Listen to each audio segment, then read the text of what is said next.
All right, so now I'm recording. All right, good. So here's the first thing I want to talk about. I want to talk about the discussion for the week. And I don't necessarily want to talk about the discussion as such, the topic, because the topic is easy for you to figure out. I mean, basically, designers who use rasters in their artwork, you'll be able to figure that out, and you'll be able to deal with that. Also, using Photoshop as a video editing software, which it's a very cool part of Adobe Photoshop, is that they actually do give you the ability to create video in Photoshop. Pretty terrific, actually. I've done a little bit of it. I don't use it very often because usually when I actually do video work, I use Adobe, After Effects sometimes, and Premiere Pro. Those are the ones that I generally use to do that kind of work. And actually, I don't get to do it very often, frankly. I just don't get to do that kind of work very often. It's fairly specialized. But anyway, that is the assignment so far as your discussion is concerned. What I really want to talk about the discussion is, I'm really kind of a fusspot when it comes to this, because I seem to have problems with this every mod. Here's one of the problems. One of the problems is that it tells you that the discussion is due by Saturday, 11:59 p.m. Mountain Time, end of the week 3, which is technically when it is due. It can't be submitted any later than that. But the problem with this is it doesn't really describe how the process of doing a discussion should work. First of all, if you submit by Saturday, 11:59 p.m. end of the week, I'm going to deduct points from your discussion for 2 reasons. Number one, your main post is actually due by Wednesday. Wanda, you're aware of that, right? Yeah, my internet was messing up. No, that's okay. No. I'm not judging you. I'm just saying you are aware, and there's a very good reason for this. If everybody gets their initial discussion topic in, that gives everybody Wednesday, Thursday, and Friday, and even Saturday to comment on the discussion. See, the problem with a discussion is it's a discussion, and a discussion generally means that you are going to back and forth comment on things. And if that's not happening, you really don't have a discussion. So when a student waits until Saturday night at the end of the day and slams in their initial discussion topic and then 2 comments, they technically aren't really participating in the discussion. And I'm not saying anything about you, Wanda. What I'm saying, though, is that you have no idea the number of students that argue this point with me, which to me, it's unarguable. I mean, you really got to get your discussion topic in by Wednesday so that you have enough time to allow the other students to look at your topic and come back and discuss your topic with you. And then, of course, you have to do the same thing. You should have to, the time frame to be able to go back in, say, on a Wednesday night and discuss somebody else's, one of the other students' topics. You only need to really put in 2 replies. You have to put in 1 main topic by the end of the day, Wednesday. See, and it doesn't say that here, and it really should. But I'm not really allowed to change this. And what I'm going to do, I think, is I'm going to finally complain to the associate dean and ask them if they would do something to help make this a little clearer, because it really needs to be clear. I think most people look at that and say, it's due by the end of the day, Saturday. And that's technically what that's telling you. But in fact, that's not actually correct. That's the cutoff time. This, I would say, is much more appropriate for your assignments and for your assessments. But for a discussion, in order for a discussion to work, you have to have your topic in earlier. And you have to make sure that there's enough time for your students, your fellow students, to look at your topic and make comments, hopefully, on your discussion. So that's the first thing. The second thing, I just want to remind you that when you're doing this discussion, usually you do some referencing. You do some research. Please try to remember to put in APA referencing and citation. Absolutely essential that you do that. If that doesn't happen, again, I'm going to deduct some I'm going to deduct some credit for that. So I need to mention that as well. And one other thing I would like you to start doing, I would like you to start treating this as though you were a professional writer, a professional designer, which means that your topic should have a heading. You should start thinking about putting a heading into your topic. Again, if you read an article, most of the times, 9 times out of 10, probably 99 times out of 100%, you're going to find that most articles have headings. So try to think in terms of you're writing an article, and the article should have a head, and it should have your content, and then it should have any referencing and citation. And also, I'm not going to deduct points if you don't do this, but I highly suggest that since you guys are graphic designers, you need to start thinking visually. You absolutely should start thinking visually. It's really essential that you start doing this. So what I would like to see you guys start doing is I'd like to see you start incorporating graphics, visuals into your topics as well. And you know something, you should start doing this for all of your classes. This is a 100 level class. And you guys are going to do 200 and 300 level classes. And you're going to be expected to do more and more with each level of your classes that you start going into. So not to be a pain in the neck, but to be your best friend, I'm telling you the things that I think make sense for you guys to consider as you move forward. Okay?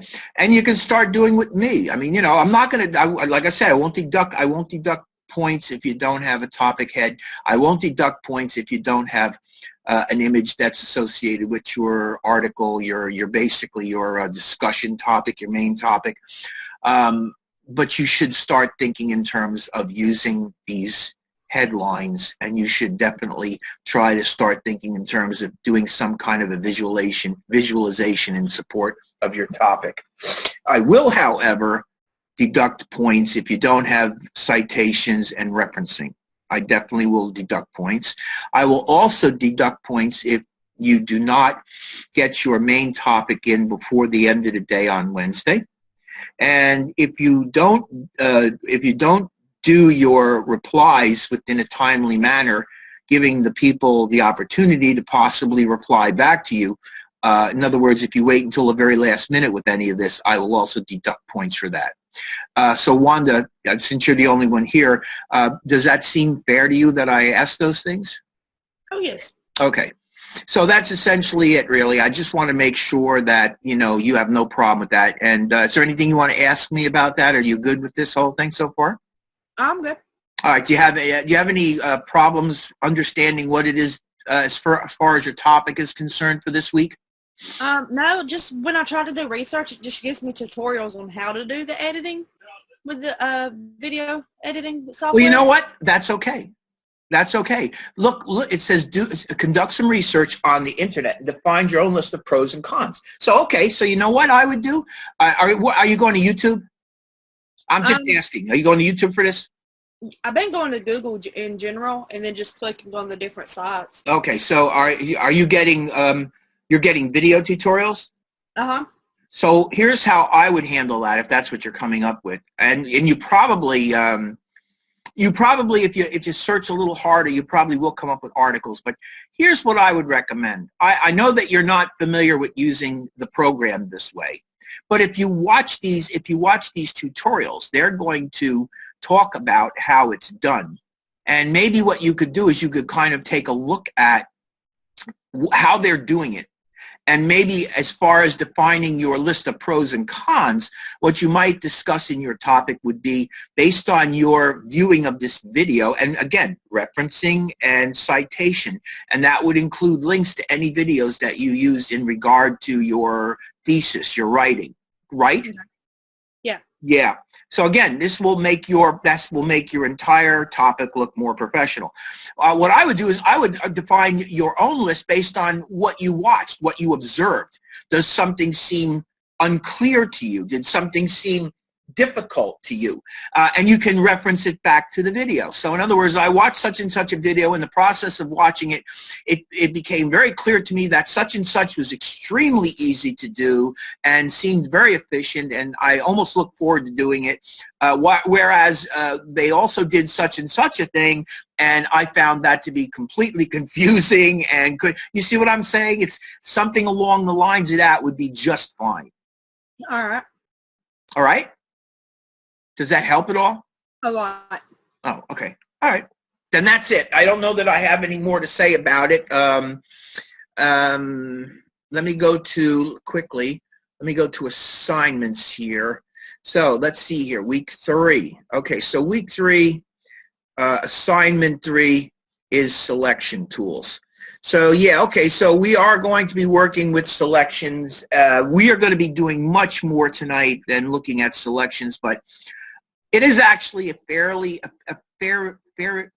accurate to say that this night we'll be sort of focusing on selections. There's a number of different types of selections that we're going to be made. The idea tonight is that we're going to take multiple images and we're going to combine them in a way that creates a unique single image, which is something that is done constantly. I have a really good example that I showed last week, but I didn't really develop it very far.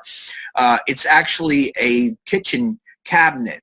Yeah, it's like a whole area of kitchen cabinetry where they had one color background cabinetry and they had to put another color cabinet facing on the actual cabinet, kitchen cabinet photo. And I was assigned to do that to 14 different pictures, which was a tremendous amount of work. It took me close to 2 weeks to do it. And it was just a tremendous amount of work. But it is exactly the kind of thing that we are looking at here when we talk about things like selection tools. So yes, so that's what we're going to be looking at tonight. I'm going to be doing some stuff. You're here. You have the mic. Anytime at any point you want to stop me, you want to say, hey, you know, what's this you're doing? And what I don't get it, or could you do that again?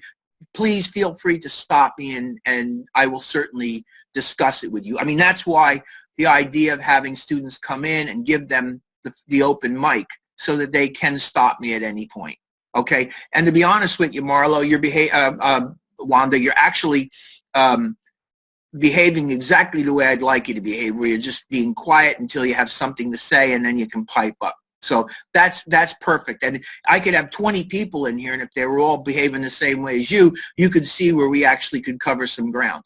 And if at some point somebody wants to pipe up and say something, boom, that happens. We get into a discussion with that, and we move ahead. So that's the assignment. And let's see what the assessment is. Let's go back for a second here. See if I can find the assessment. Okay, so the assessment 3. The assessment 3. Well, essentially, it looks like it is a graded quiz. So I'm assuming that this grade, now I've not taken this graded quiz myself. Have you, did they have another graded quiz in here yet? No, they haven't. Mostly, but that was it. Where do you get the information for the graded quiz? Do you have a book that you're taking it from? Is that what it is? We have our book. Okay, so you're basically, all right, so you treat it like an open book type of deal, Wanda? Pretty much. Okay. Oh, that's fine. No, I don't have a problem with that. I don't have a problem with that. You know, that's essentially perfectly fine with me. All right. So that's really what it is. It shouldn't be too difficult. How many questions you get? Does it tell you here? What do you got there? I don't know. It doesn't really say. Don't really say. No. Wait till you get it open. Have you taken one like this before in another class, Wanda? I have. Oh, okay. So they're not too difficult? Nuh-uh. Are they like 10 questions? It just depends on how many points it's in it. Like sometimes there's 10, sometimes there's 15, sometimes there's 20. Mm-hmm. It just depends. Okay. All right. So, okay. So that's it. That's what you got to do this week. Are you caught up? Do you have anything that you are behind on? No, I'm caught up. Okay. Well, and this is for the whole class then, not just you. Tomorrow night, which is Tuesday night, I will be here from 5 o'clock p.m. to 7 o'clock p.m. Mountain Time. Again, it is not a lecture. I am simply going to be in the room here, and if anybody needs to come in for any help of any kind, you can feel free to come in, and I will give you that help. As a matter of fact, if you have no problem with it, I might even record it so I can kind of put that online for other students to see. So that's that. Wednesday night, I'm also available in Blackboard. Do you know what Blackboard is, Wanda? I do. Okay, you've been there before? I have in one of my Okay. other classes. Okay, so you've been there with other instructors, so you basically know how the whole thing operates. Good. So I will be there. I will be there from 7 o'clock until 11 o'clock Mountain Time, Wednesday night. And then Saturday night, I'm also in Blackboard from 7 o'clock until 12 o'clock. So those are my hours at Blackboard. I know I put this in announcements, but again, I'm mentioning it here so that people will actually have that information available to them. Let me ask you something, Wanda. Have you personally yourself ever gone in and looked at the announcements? I do. Oh, I you look do? at it about every day. Oh, okay, so I'm hoping that everybody else does that, but obviously I only got you here, so I can only ask you. And I'm not trying to put you on the spot. I'm just kind of using you as a sounding board to find out certain things about the students in general. I'm assuming that the students would be very similar to you in many ways. Do you have any questions or any problems with any of the announcements so far? Is there anything that I put in there that you're confused with? Nope. Everything was pretty much clear for me. Okay, so let's go to announcements really quick for a minute. And I just wanted you to note, too, that we both do have a teaching assistant, Misty Porch. Do you know who she is? Have you ever encountered her before? No.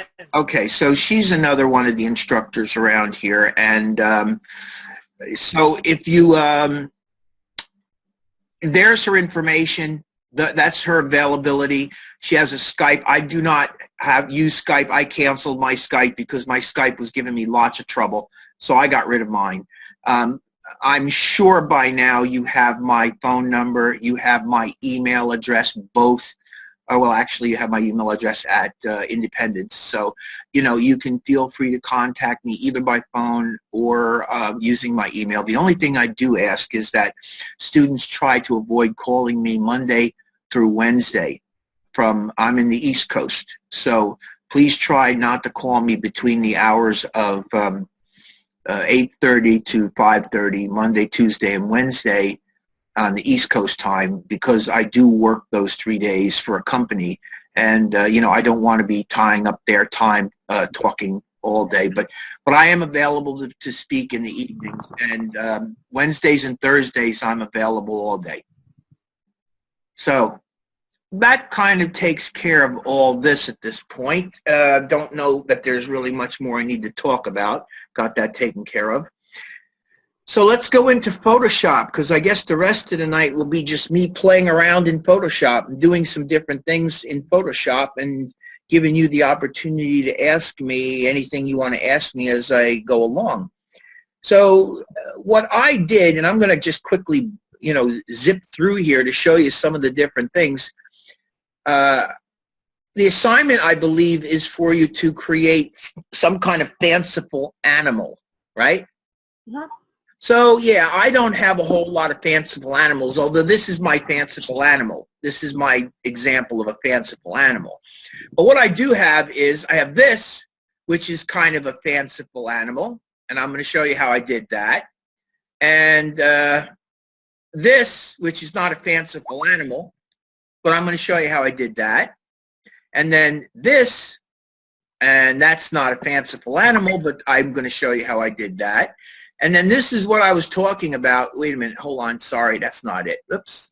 Messed it up. There we go. That's what we're looking at. So this is what I want to show you too. This is the one. I think I actually had this up last week shortly. Do you remember me doing that very quickly? And I basically showed you that, there's shadows here, and then there's the cabinets, and this is what the actual cabinet looks like. So the whole purpose of this was that my customer, who is the company I work for Monday, Tuesday, and Wednesday, had 14 pictures of cabinets, but then they developed these new line of cabinets, and this is one of the finishes for the new line of cabinets. They did not have any cabinets built yet. They did not have a setting, a kitchen built yet with those new cabinet materials. So what they did was they gave me 14 pictures, and my job was to put the cabinet facing onto these pictures. So this is what I come up with for producing that picture that shows that cabinet. This is, again, very much like what we are doing when we play around with this silliness of making a fanciful animal. Believe it or not, it might be a little hard to imagine, but the same exact techniques that we're using to do that fanciful animal is what we're using here to make this kind of thing happen. So to compare this to something which, in my opinion, is a completely real world project, that was my goal here. I mean, I'm going to show you how to do some crazy fun things here, but this is something that I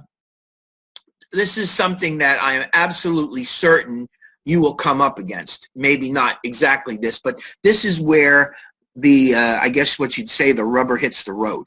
Do you know what I mean?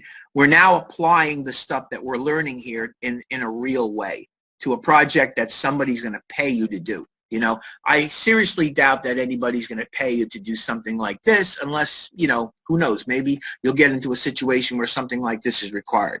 But there's no doubt in my mind that at some point you're going to be creating something similar to this in many different ways. But this is generally a very, very legitimate kind of thing. So I want to demonstrate a little bit about how I did this later on tonight. All right. So let's go back to Dove. This is what I'm going to build first. And as you can see here, I got my layers panel. I also have the history panel open. Wanda, are you familiar with the history panel?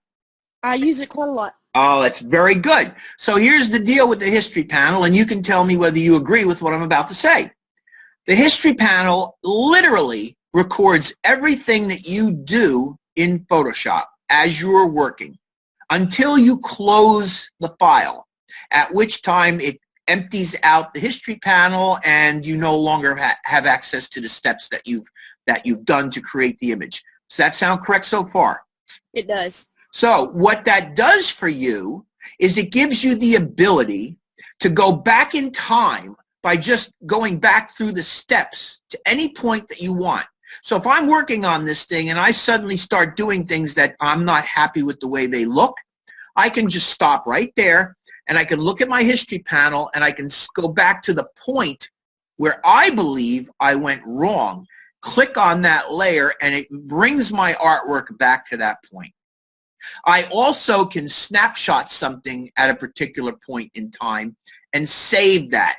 So if I'm working on something and I like the way it is, but I want to continue going further with it, I can save a snapshot of what I like, so that as I play with this, if I, again, decide I don't like where I'm going, I have that snapshot that I can revert to. Does that make sense? Uh-huh. So what do you think? Is that a valuable panel? Extremely. Extremely. And is it hard to do? You've done it, right? I've done it. It's not hard at all. All it really requires is for you to understand what it's doing, and that is it's recording everything that you're doing. So as you're going through your steps, everything's being recorded there. Pretty much everything. There's very few things that will not get recorded into your history panel. And that makes it a very valuable. So you can see I have it out there because, again, I wanted to make sure we talked about this. The next panel that we're going to be using here quite a bit is our layers panel. So what's going on here in order to make this thing occur is I have a series of layers. So I start off with, in this particular case, I start off with this, which is basically just a shape. And as a matter of fact, I can just come over here and I can use my oval tool to create a shape.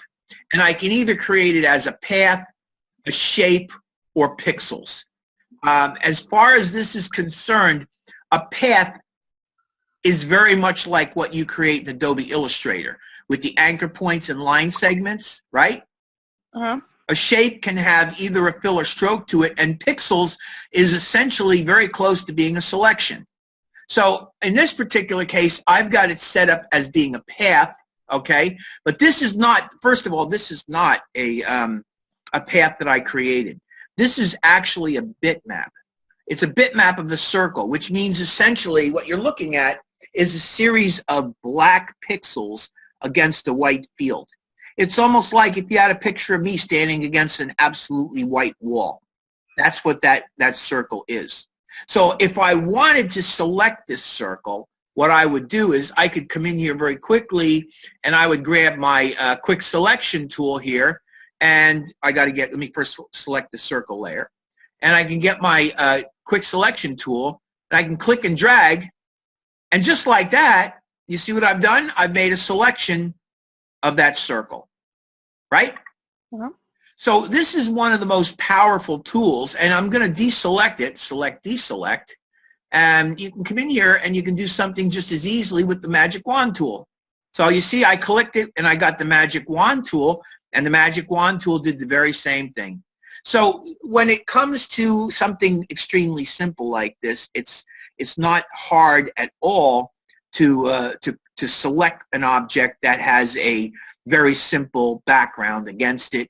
And one of the most important things to keep in mind, doesn't matter whether you're using the quick selection tool or whether you're using the magic wand tool, one of the most important things for you to realize is that what makes a selection like this occur very quickly and very easily is the defining edge of the object.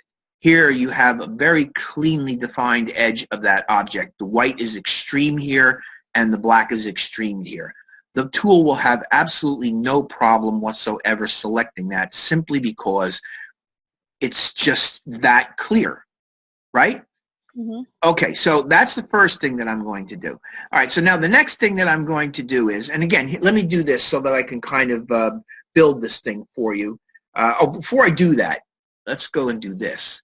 Let's go to, where are you at here? Dub start? No. Graphic, here we go. Okay, so here's my dub. I picked this dub off of the internet. This is also part, this is just a little sidebar deal. I just wanted to show you this. This goes back to what I was saying just a few moments ago about edges and whatnot. Now, this dove is something I grabbed online. And to be truthful with you, it's actually pretty clean, and it will probably work pretty good. But notice that it does have this little bit of a gray kind of image that's kind of like getting in the way of everything. Mm-hmm. So let's say, for instance, it was a little bit darker and it was really getting in the way. This doesn't really too much, but what I would do is I would come over here and I would click on my, this is my, in the layers panel, this is my adjustment layer. I'm about to create an adjustment layer, okay? You can create an effect layer and you can create an adjustment layer. You can also add a layer mask. So that's what these guys are down here. This here creates a group, which means that if you wanted to, you could put a number of elements, or I should say layers, into that group, which means that you can then apply things to that entire group. So these are very important things that you understand. But for now, what I just want to do is I want to show you a little bit of something about this. And this is important on many levels. Click here to create a new fill adjustment layer. I'm going to come up and I'm going to choose levels. So here's my levels. Now, the levels give me the ability to play around with the dark parts of the image. Have you ever worked with levels before at all, Wanda? Not yet. Okay, so levels, you can see by this. This isn't going to be my deep in-depth thing on levels, but I'm just going to basically tell you what's going on here. You have three areas of your sliders. You have your blacks, and you have your whites, and you have your mid-range. So that means essentially I can come over here and I can control what goes black. Now, do you notice as I drive this thing to the right a little bit, can you see my black getting darker? Uh-huh. That's the first thing that you might want to consider doing.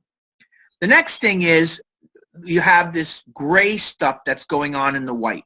So you want to get rid of that. So one of the things that you're going to do is you're going to drag this over further and further and further until you make that go away.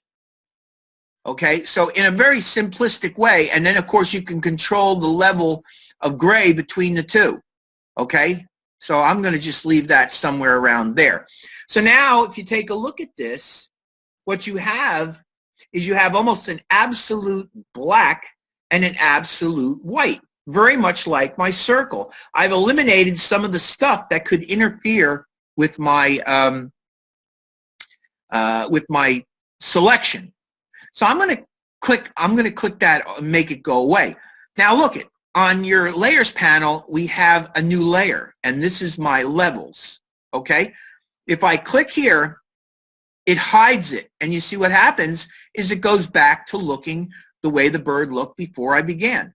So if I turn this back on, it applies that. Now, what this is going to do for me is it's going to make me have an easier job of coming in here with my selection tool or my magic wand tool and clicking in here to select my bird. First of all, dummy Bill. Well, it actually worked.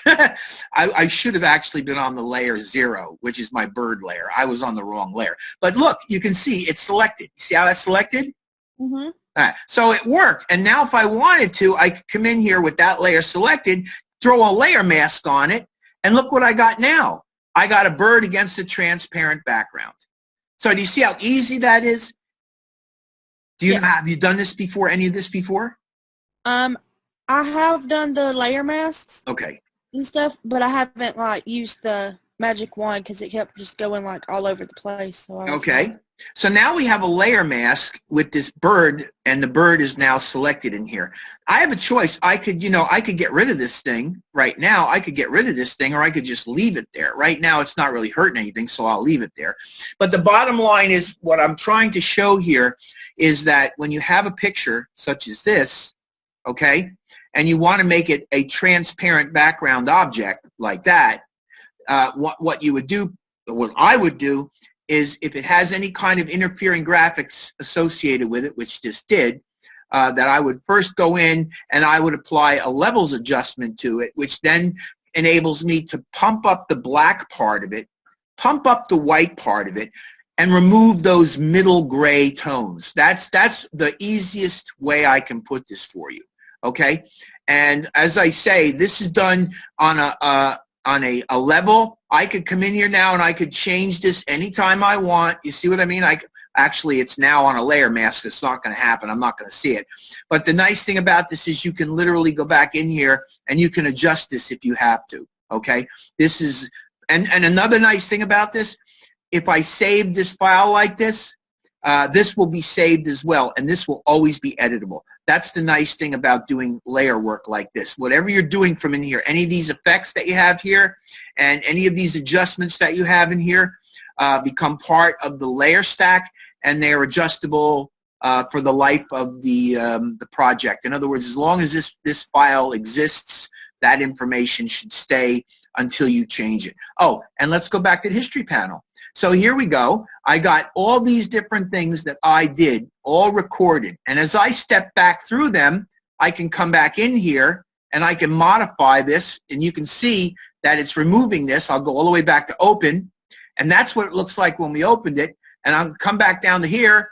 And you can see that, anywhere in between here, you can go back to. That's essentially what the history panel is all about. So there you can see it's recording almost everything that I did. So it's pretty tremendous, especially for you guys when you are, and I guess, I don't know, Wanda, how much experience have you had personally with Photoshop prior to this course? Hardly any before I got into this course. Okay, so did you have any course that introduced you to Illustrator, Photoshop, and InDesign as part of a 4-week process? In other words, 1 week of Illustrator, 1 week of Photoshop, 1 week of InDesign? Did you have that? Nope, this is my first. Oh, this is the first one. Okay, so did you ever have any interaction with Photoshop before this? I did download it, but I couldn't figure it out. Oh, okay. So I just kind of let my subscription. All right. Am I helping you at all with this program? A lot. Okay. All right. Good. Okay, so that's that. That's part of it. And again, this is kind of important. And I just want you to understand something. I mean, okay, I'm picking the very easy low-hanging fruit. I'm not using examples that are incredibly difficult, because I want you to get the basic concept as to how you do this before you start experimenting with more difficult images. I mean, you can go in and you can strip apart images that are very complicated, but it takes more effort. It takes more work. It takes more thinking. I'm trying to get you used to the idea of how to do the basic stuff. Once you get comfortable with that, you can start approaching more difficult pieces, okay? Mm-hmm. All right, so let's go back to Dove. Let's go to Dove PSD. I think it's this guy here. Yeah. Okay, so there's my selection. As you can see, the selection is still going here. Now, another thing that I could do, I think I was going to do this and I just didn't get around to it. So hold on, let me grab those things. And here is the other thing that you can do here. You can click create a new layer group, or create a new group. Okay, so now do you see what I did? I selected all of those layers. Did you see how I did that? Mm-hmm. I had them all selected. Then I went down here and I clicked that folder, and what it did was it put them all into that group. Now I can show all these layers. I think I got them all hidden. Let me bring them all back. Bring all these layers back so that you can see everything for a second. There they are. They're all showing. Now I'll close this up, and because they're all part of this group, I can just as easily click this and hide all those layers. Okay? Mm-hmm. They're all there. Now, the reason I'm doing this is because I want to kind of rebuild what I did, what I did here. So I am going to do this for you. Okay, I'm going to show you how I did this. The real reason that I'm showing you how I do this is to give you some different ideas as to how to use some of this stuff. All right? So the first thing that I'm going to do is I'm going to create a new layer above the circle layer right here. Okay? And what I'm going to do is I'm going to hide the group layer for a second. And on that layer, what I'm going to do is, for a minute, I'm going to hide this. I'm going to come in and I'm going to select my fill color, and I'm going to get a nice bright yellow color. Click on that and hit OK. So I have my sun layer, S-U-N. Okay, so this is, I'm going to call this my sun layer. Remember, I still have that circle selected. And I could do this one of two ways. And probably the best way to do it would be to do it right now. Well, you know what? Let me do it. Let me do it this way. First thing that I'm going to do is I'll probably do it both ways. Let me make a second layer. Let me make a second layer. And I am going to go and create a spot of sun on that layer, and let me hide it. Okay, and now what I'm going to do is I'm going to go to the select menu, modify, and I'm going to go feather. And I'm going to feather this selection. So the selection now, what I'm about to do is I'm about to mess with that selection. Right now the selection is nice and sharp. It has a nice, sharp, hard edge. And I can prove that by just showing, let me hit cancel for a second. There's your selection, okay? And you can see it's very sharp, right? Mm-hmm. Okay, now here's another thing that you might want to also take into consideration. I can save that selection. If I decide that I need that selection at some other point, and look, also remember, it's recording everything.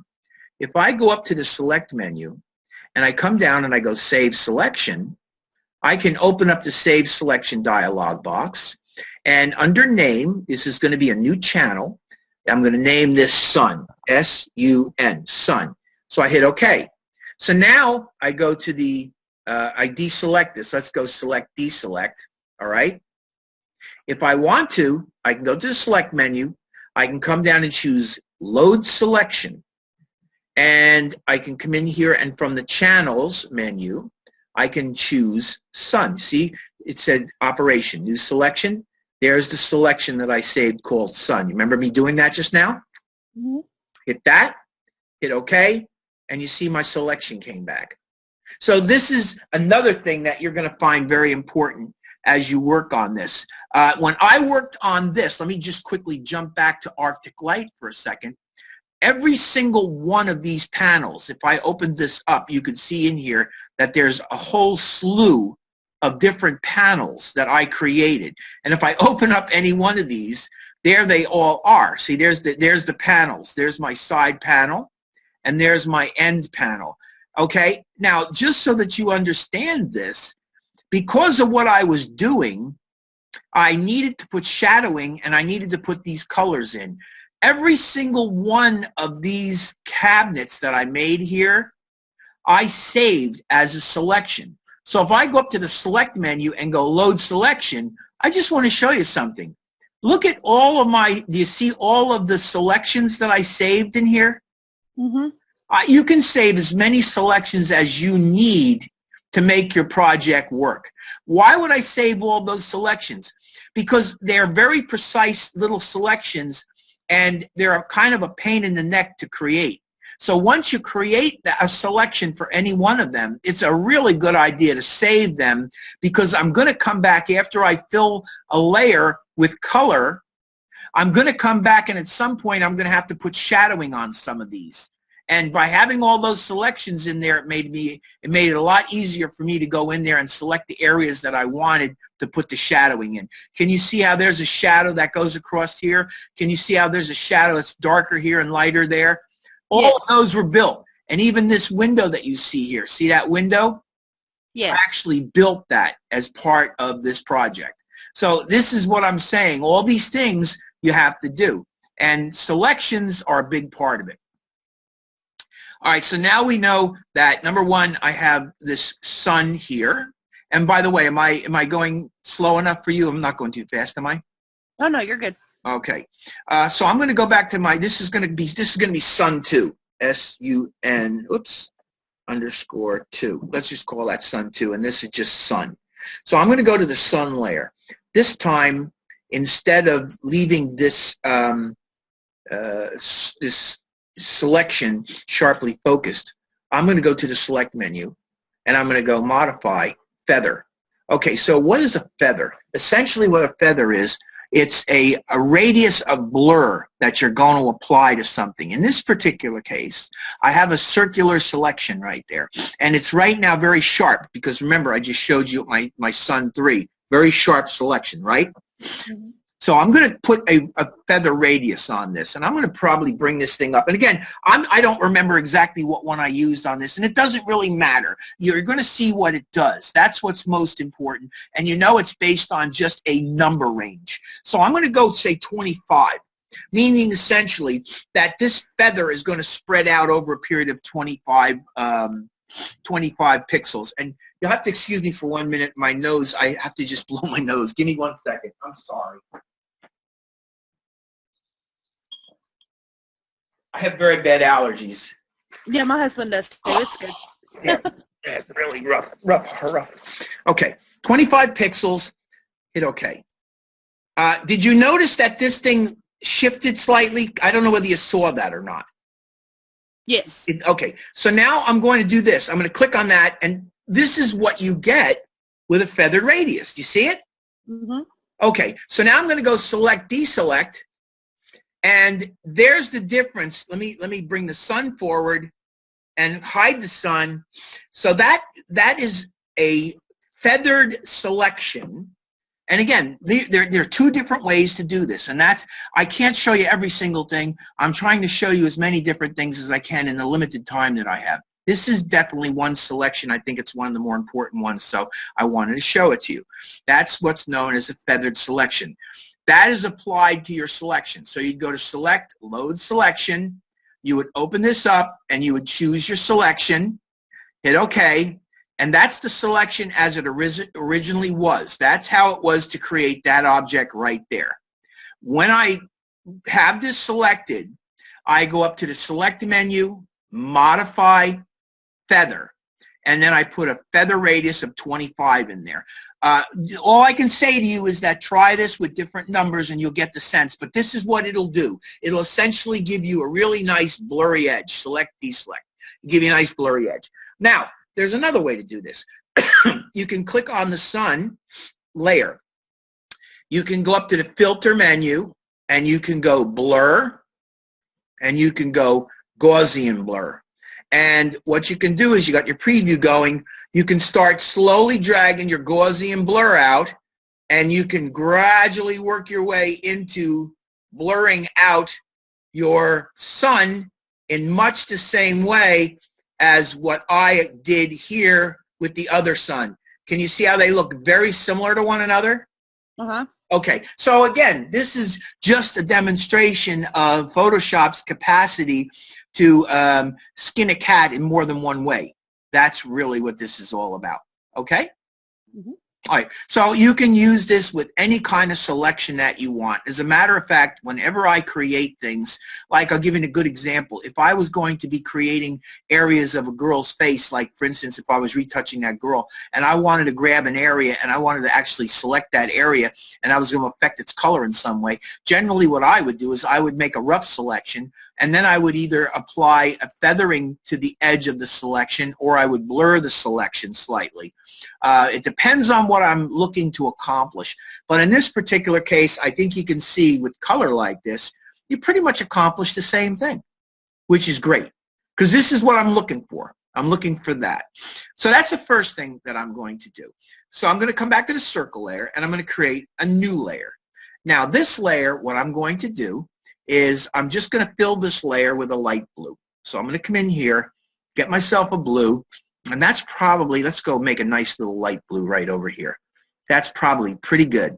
Oh, and this is something I'd like to point out to you guys. I don't think you can learn about this too soon. Can you see these two little icons right here? Yes. Okay, so what these are called out of gambit warnings. I think I might have mentioned to you first week that there are two areas that we're going to be working with when you use Photoshop primarily. One is for web work and one is for print work. I think I spoke to you about that when I talked about image resolution, right? Uh-huh. Okay, so what this tells you here, that icon right there means that this color that you're looking at will not work on the web the way it is. It's going to have to be changed to that color in order to work on the web. This here is for print. And it is, you can see, it's much closer in appearance to this original color, but it is slightly different. Those are warnings. They're basically telling you that the color I picked here, I'll play around with it and see if I can get rid of either one of them. Okay, so you see how the print went away? That means that that color is exactly the color that would print. I don't know whether I'm going to be able to do it with the web. Probably am not, because the web is more limited. Yeah, it's not really going to go away. Yeah, I'm stuck. I'm not going to get a web. So anyway, that's what they are. They're basically just web warnings, okay? Web warning is the one that's that little three-dimensional square, and that one, which is a triangle with exclamation point, is for print. So if this was a print project, you would probably want to click on that, and that would adjust the color, and I think you saw that that moved a little bit. That now is a color that's good for print. If I wanted this thing to go to web, though, I would click on that, and you could see it shifted not only the color, but it also shifted the saturation. Okay. So let's go with this color here because I like it a little bit better, and let me make it just a bit darker right about there, and let's hit OK. So layer one, this is going to be, whoops, I didn't click that right. Let me click on layer one and call this sky one, SKY_1. There's sky one. And on that layer, with that color in the fill, I click on the bucket tool, and I come in here on sky one layer, and I just click, and now I have that color, and I have my sun sitting in front of it, okay? So really, that's all it is just a flat layer of color on a layer. That's really what that is. That whole layer is just that color that's been applied to it, okay? And then, of course, either one of these suns doesn't really matter. Either one of these suns is what you're going to use for the second part of your little composition here. I'll use that one right there. Okay, so I got that, and I got my sun. Now, what I want to do is I want to have a second color of blue so that the sky kind of looks like it gets a little bit darker up towards the top. So one of the ways that I do that, with the sky one layer selected, I'm going to click to place a new layer. So now I'm going to double click on that, and I'm going to change that to sky_2. So now I have this layer, and what I'm going to do is I'm going to go back into here, and I think what I'm going to do is I'm going to see if I can get myself a nice darker blue color, and maybe, let's see, maybe something like that, but it's a little bit bright. Let's see, maybe I can bring it over. maybe like that. That might be all right. Let's go a little bit darker. I think that'll be okay. So I hit OK. And now on Sky 2, again, very simple. Get the bucket tool, click, and now I have that layer. Okay? So there's layer 1 of color. There's layer 1 of color. There's layer 2 of color. Okay? So what I want to do now is, and there's more than one way to do this, but this is just a very good, very easy way to do this. With the Sky 2 layer selected, I'm going to click on the Add Layer Mask. And I get this layer mask right here. And as you can see right now, the layer mask has just white on it. So since it has just white on it, you're not seeing anything but the color of that layer. And a layer mask requires you to use black and white to make that layer mask work. So if you see over here, I got white and black for my primary colors. And behind my bucket, I have a gradient tool. This is a very easy effect. And again, I think I'm going the right way. I could be going the wrong way, but if I am, I'll fix it. What I want to do is I want this color, this blue color, to disappear into the background sky blue color. So with the layer mask selected and with my gradient tool set to white and black, I come over here and I click at the bottom, hold the shift key down and drag up, and you see what it did? I actually have that set to circular, radial. I'm going to click on this and make it a linear, okay? So I'm going to do this again, click, and I'm going to hold shift and drag that up towards the top, and you see what it did?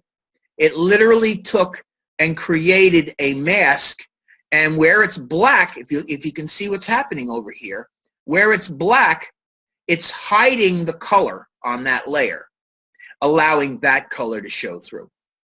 Okay? Mm-hmm. And if you take a look at what I did here, it's kind of the same basic thing. The colors aren't exactly the same, but that doesn't matter. We're just trying to get a sense of this. So that's what I did so far. So I'm going to go File, Save, all right, because that's also a very good thing to do. Any questions about any of this so far? Do you think that's easy? So far. Yeah. All right. So then we were playing around with our graphic bird here. Let's go back to that. Our graphic bird here. So I have my bird, and what I'm going to do is I'm going to come in here and I'm going to make a selection, quick selection tool, make a selection. I actually have to click on my bird layer, click on my bird layer and make my selection. And again, there's a number of ways you can do this, but the easiest way would be to go edit, copy, and then come back into my Dove Start, actually let's see here, Dove PSD, and create a new layer right above this layer and go edit, paste. There's my bird that I pasted in. Now the problem is it's kind of behind those suns. So what I'll do is I'll just drag this guy up to here, and now my bird is sitting in front of the sun. I also see a little bit of my whatchamacallit in here, my gradient. So I probably will be okay with that. I probably will be okay, but we'll find out. Let's see how we go here. Okay, so now the goal here is that I wanted this thing to be kind of like Salvador Dali-ish. You know who Salvador Dali is by any chance? No. Well, he's an artist that did surrealistic art, and why this would be Salvador Dali is because the bird will actually have a sky in it. Instead of this bird being in the sky is in the bird. So I kind of like did a kind of a background, a reverse play with the object. All right, so what I think I'll do here is I think I'll hold down the Control key and click on the thumbnail to make the selection of the bird. Then I'm going to set this to default black and white. And I think with my brush tool, I'm going to come over here and I'm just going to brush over my bird. Now, the reason I'm doing this is because I noticed that my bird did not pick up the contrasting, but I wanted this thing to be absolute black and white. So there, now the bird is absolutely black and white, and I can go select, deselect. Okay, so now I have my bird. So what I need to do now is I need to place my sky. So let's see, if I go to File, Place, place. There's my sky picture, and I hit place. And in a minute it'll come in. Sometimes it's slow. I don't know why it's been slow today. It's been giving me a little bit of trouble. It was a little slow today. So let's just give it a second.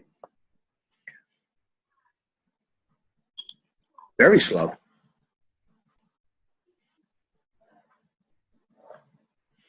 I hate when this happens.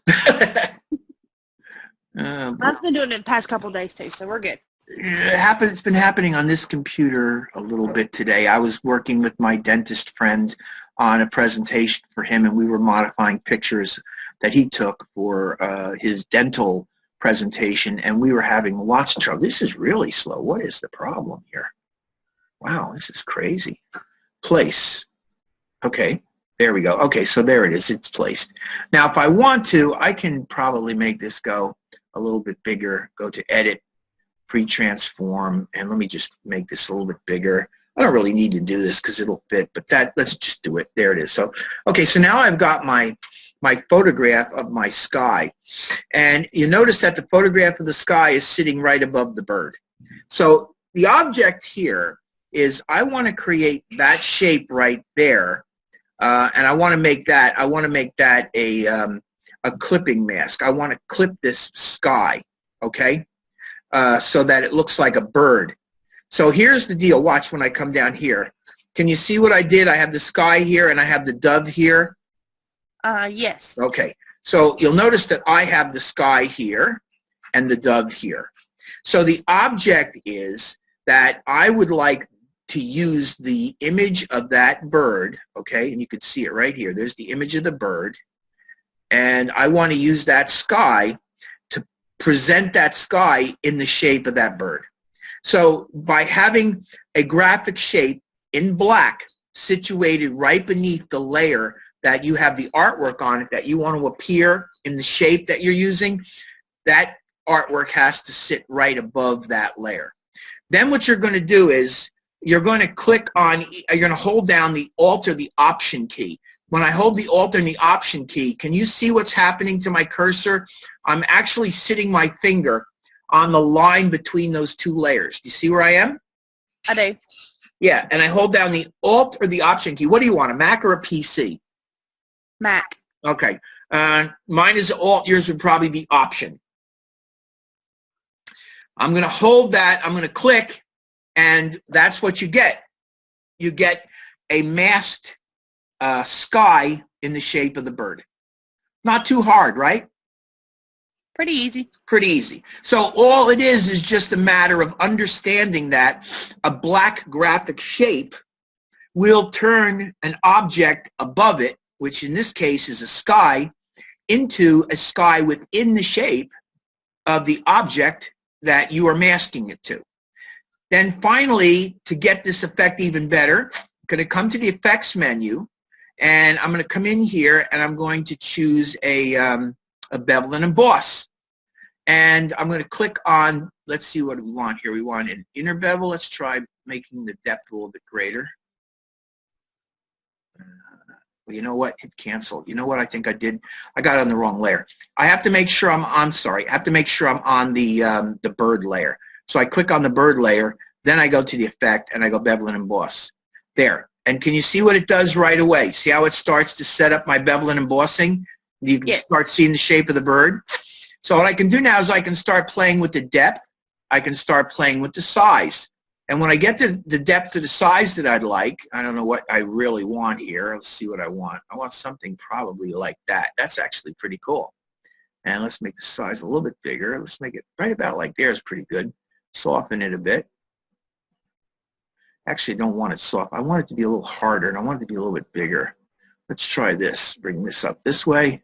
Let's bring the size down a little bit. That's probably a little bit better. Now soften it.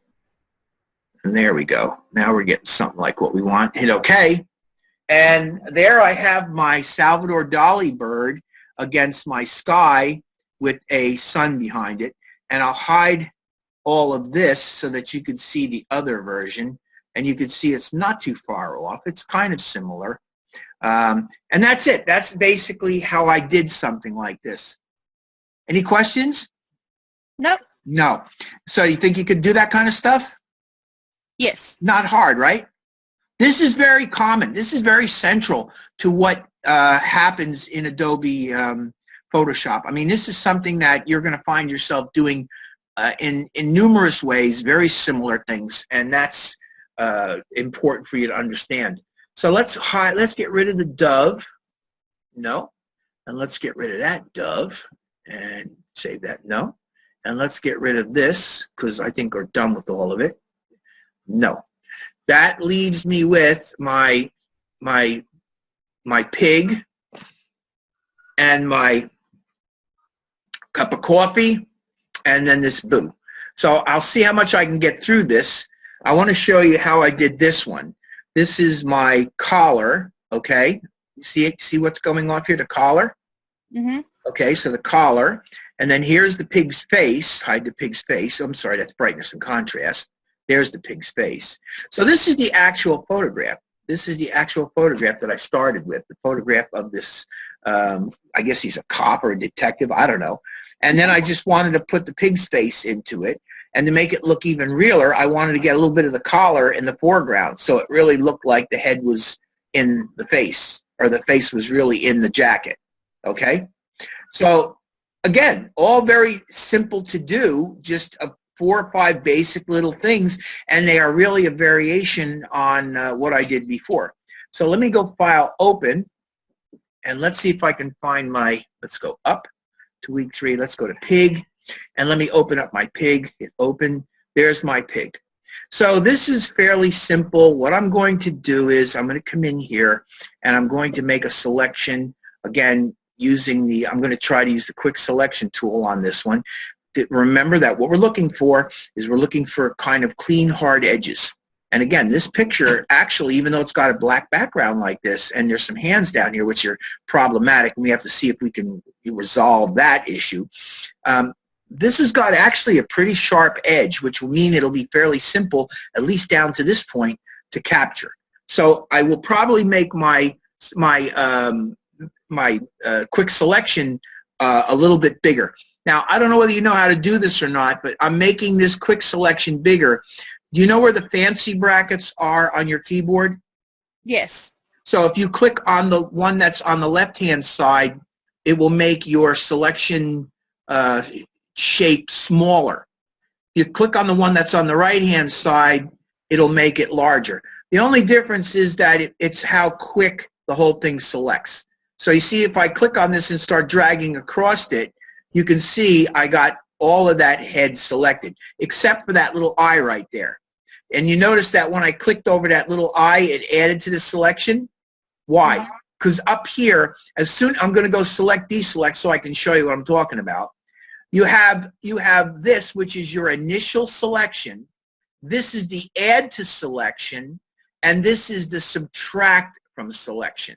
So if you're selecting things and you want to add to the selection, first of all, let me go back and add this, or let me go back and select this.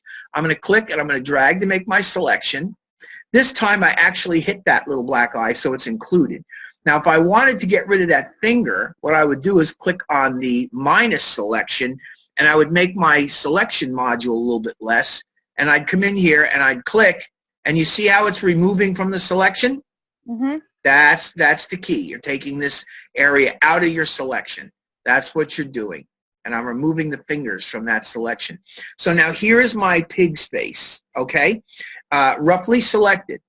What I might want to do at this point is I would go to the select menu and I would choose Refine Edge.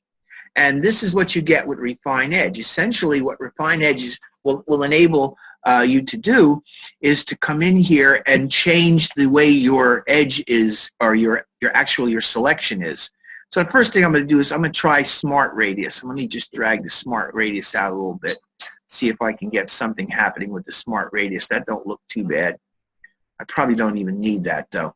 Let's try coming in and let's try shifting the edge slightly. Come in about 4 or 5 pixels. Let's try contrast, a little contrast on it. Maybe feather it just slightly. There we go. So now you got something that's pretty smooth. See how that's pretty smooth? Mm-hmm. I don't know whether I want the feather. Let me try it without the feather real quick. No, the feather actually helps. Let me bring the feather out just a bit. That's probably pretty good right there. Okay, so that's probably pretty good. So if I hit OK, what I can then do is I can do something like apply a layer mask to it, and you see how I basically turned this thing into a selection, a transparent. I'm sorry, a transparent selection of the object. Now, because this thing is going to go into a guy's jacket, I want to build the face a little bit more down here. This is sort of like the same thing we did the other night, where I'm going to create a layer, and I'm going to come in here with this clone stamp, and let me bring the clone stamp up a little bit in size. What I'm going to do is I'm going to start adding some of this color by doing this, by holding down the Alt key and sampling, and then just dragging and rebuilding a little bit of this pig here. This is what I'm trying to do. I'm just trying to get this pig to build a little bit, because I'm going to try to put that pig inside of that coat. So I need to rebuild a little bit of this pig to make that look right. Okay? So that's essentially what I'm doing. I'm sampling. I'm coming in and sampling different areas so that I can put this same kind of color into my pig. See? Click on that. There we go. Let me drag across like this. I'm just trying to get that rounded out a little bit so that it doesn't have those finger shapes in it. That's really what I'm trying to do. Trying to make this thing look like, yeah, this is not working out all that well. I'm hitting the wrong key. That's what it is. I'm hitting the wrong key. But that's okay. This will be good enough. You got to be careful to make sure you hit the right key. I'm actually hitting the wrong key. That's what the problem is. So I'm just going to build this down. I don't need it to be precise. It just needs to be somewhat close to what it is I'm going for, so that, you know, I get something that looks like a pig, a correct kind of pig type of a deal here. This is what I'm looking for. And again, I could come in here if I really wanted to be careful about this. I could come in here and I could, you know, make this thing soft, hard. I could use a very soft edge, small. But basically, I'm just trying to get this edge, this bottom of the pig built back a little bit, so that when I use him in the picture, it will look a little bit better. All right, that's pretty close. I think we're probably good enough with this. Just for our purposes, I think we'll be okay. Yeah, I'm just trying to get it to look a little bit more like it should. And I also want to try to get some of those blobs out of there. That's probably okay. Okay. All right, so now I got my pig, and what I'm going to do is I'm going to go control, actually, you know what? Let's go layer, in this case, layer, merge visible. Okay, and now what I'm going to do is select the whole thing. Let's go select, or actually, let me grab this and select this whole thing. Okay, and there we go. And I'm going to go edit, copy. Then I'm going to come in, I'm going to find my, my cop. And once again, what I'm going to do, just so that you know, I'm going to come to that layer. Actually, I'm going to select this layer, and I'm going to hold the Shift key and select that layer. And I'm going to put all of that in a folder, making it a group as well. So now I have my pig, and I can use him as a reference. Select my background layer, and I'm going to go edit, paste. And there's my pig's face. And also, I lost that eye, but you know what? I don't really care. It's not going to hurt anything. See that little eye's missing there? Yeah. Yeah, it's no big deal. All right, so here's what I'm going to do now. I'm going to size the face of the pig. So I'm going to go edit, free transform. And I'm going to come in here now, and I'm going to start sizing the pig's face. Get the pig down, the size of the pig's face down to where it'll work. I just want to cover the guy's face in this area. And you know what? That's probably very good right there. I see a little bit of chin there, a little bit of chin. So I'm going to apply that. There's my pig's face. That's close enough. Maybe what I'll do is I'll just come in here and grab this thing again, smaller size, and maybe a little bit bigger. And I'll click here. Let's click on this. And let's just, you know, run a little bit more. Let's just run a little bit more of the face here down to where the chin is. There we go. There we go. There. That's good. So now I have my pig's face in there. And let's see something. Yeah, good. I got my pig's face there, and I got my guy's body. So what's wrong with this is this guy's got a collar here. And what I would like is I'd like this thing to actually, I want the head to look like it's actually in the collar. Okay? So in order to do that, what I'm going to try to do is I'm going to try to come in here. I'll zoom in a little bit. And I'm going to come in, and I just use this tool right here. I'm going to come in and start clicking around this collar. Okay? Click around the collar, sort of like I'm doing here. And you can keep it nice and tight for a ways. And then you can kind of like, let's see, maybe I'll come over like this. No, actually, I'll come down this way, I think. Then come down and come down, come down, come down, come down, and up and over to here. And now I have that collar. And if I want, I select the background layer and I go layer new, layer via copy. And now I have a copy of that collar. See it? Yes. Right. And if I wanted to, I can now select this thing. And let's go edit, undo. Let's go step backwards. And let me feather it. Let me go select, modify, feather. Actually, I always like to feather things, and I didn't do it at this point. This I'm only going to feather by 2. I don't want to feather that a lot. I just want to feather by 2. Background layer selected, layer new, layer via copy. Now if I hide the background layer, can you see it's a little bit blurrier, a little bit nicer? Yes. That's why I'm feathering the thing, okay? So I bring that layer back, I bring this back. I'm going to choose the background layer. I'm going to do the same thing on the other side. I'm going to come over here, and I'm going to start picking off this guy's collar, just sort of like this. Come around here, come around here, and around here, and around here. And then I'm going to dip way down into here, grab all this, and come up here, sort of like that. And I'm going to go layer new. Oh, you know what? Select, modify, feather. I just got to remember to do these things. Hit OK. And then layer new, layer via copy. Okay, so I got both sides of his collar. There's both of his collar sides. Okay, so what I'm going to do with them is I'm going to take that layer and drag it up above the pig's face. Drag that layer up above the pig's face. Bring the pig's face back. And there's the pig's face, and the collar's in front of it. But what I need to do is I'm going to probably need to fill this face in order to make this work. So what I would probably do to do that is make a selection of the pig, and then again using this clone stamp tool, I'd come in here and I'd start selecting this, and I'd start bringing the color down. See, start bringing the color down, make selections, and start bringing the color down. Oh, I didn't hit the right tool. There we go. I'll start bringing the color down, filling this up. All right. And actually, you know what? Let me go back and load selection. I'm on the wrong layer. I got to go on the pig layer. That's my problem. Now I'm on the right layer. So got to be careful. You got to pay attention to what you're doing. I was on the wrong layer, and what it was doing is it was painting right over top of the collar. So then what you're going to do is you're going to just come in here and you're going to start painting in your pig. So I'll just come in, select this, and make sure I'm on the pig layer. And then I'm going to start.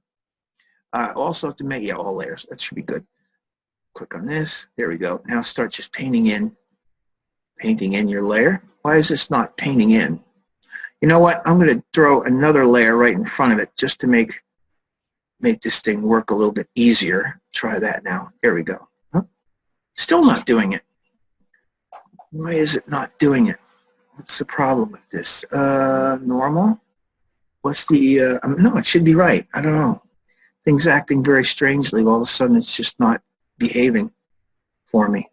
I got the thing selected. Well, it's not allowing me to paint. Well, okay, so it's not allowing me to paint for some reason, which I don't quite know. But ultimately, that's what I would do. I'd fill this in, and then in the end, what you'd end up with is you'd end up with this. And close these off, and you can see. You end up with this basically. Select, deselect, view. There. You end up with that. You end up with the pig, and you have his collar. Okay? That's basically how you do it. And then the other thing that I would do for the pig, if I was going to do this, let me hide this. The other thing I would do for the pig, yeah, see, it's for some reason it's painting, but it's not painting. I don't know what's going on with that. And what I would do with the pig is on the pig layer, which is the head right here, then finally what I would do is I might add a layer effect on it.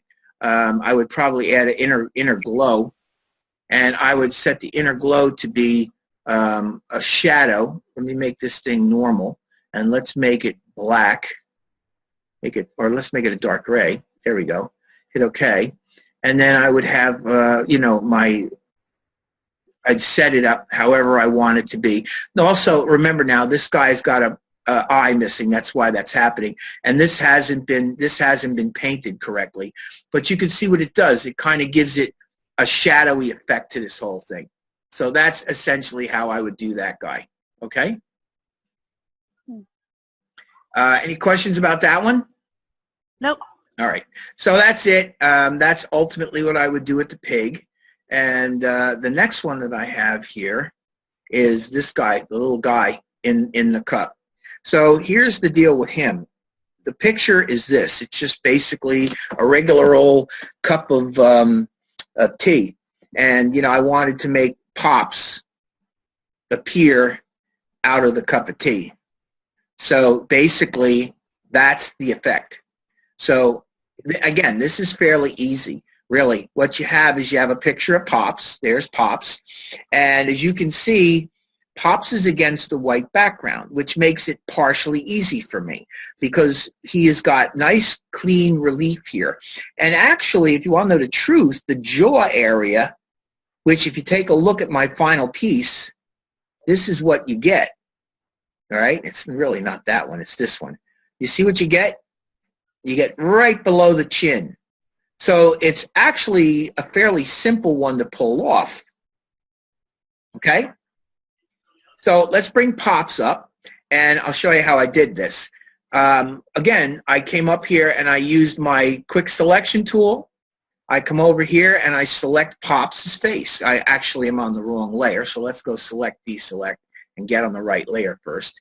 Pops layer, and I'm going to just grab Pops' face. Let's grab Pops' face.